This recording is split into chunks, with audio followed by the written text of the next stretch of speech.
Capricorn plus Aquarius. What a Capricorn and Aquarius have in common is that they are two of the most driven and determined signs in the zodiac.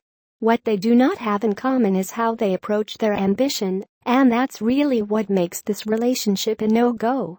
Capricorns crave certainty and clarity, whereas Aquariuses can be more about the performance. Their relationship exists in great part because they think it makes them look good in some way, not because they are as emotionally invested as the Capricorn is.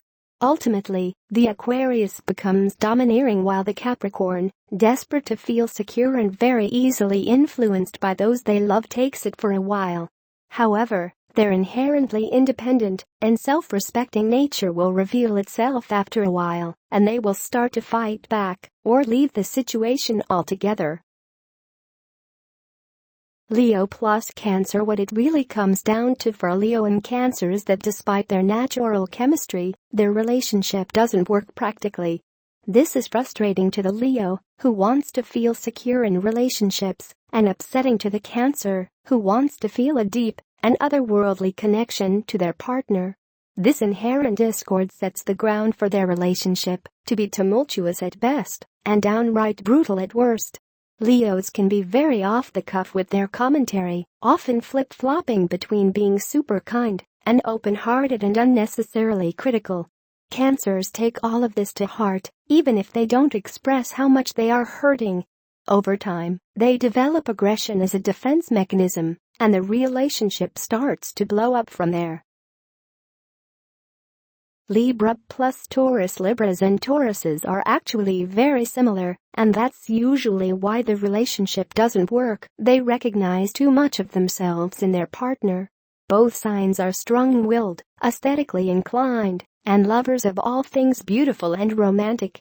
However, the Taurus's inherent loyalty will seem controlling for the social Libra, and the Libra's need to feel right all of the time will be challenged by the stubborn Taurus. If there is a disagreement on something that the two care deeply about, like what color the bedroom should be, it will blow up because these two are uncompromising. They literally cannot live happily if all of the small details they care about aren't just so.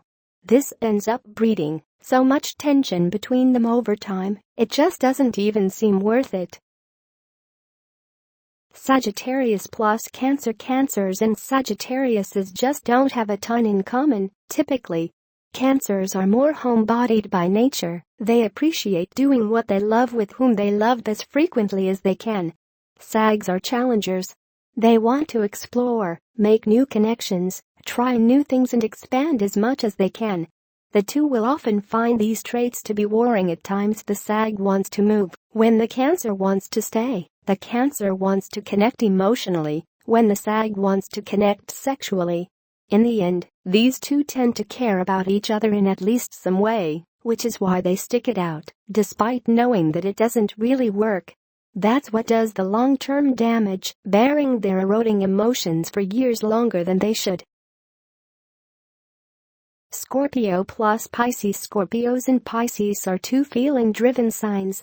They are both highly emotional, except the way they express this is vastly different, especially in relationships.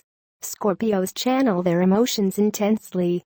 Pisces channel their emotions softly.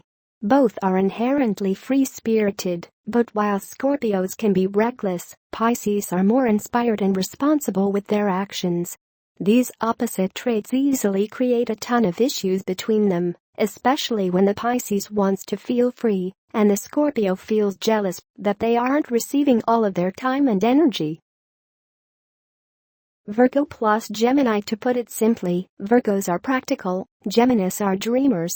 This relationship doesn't work because it's just an endless stream of mixed messages, confusing signals, and misaligned expectations.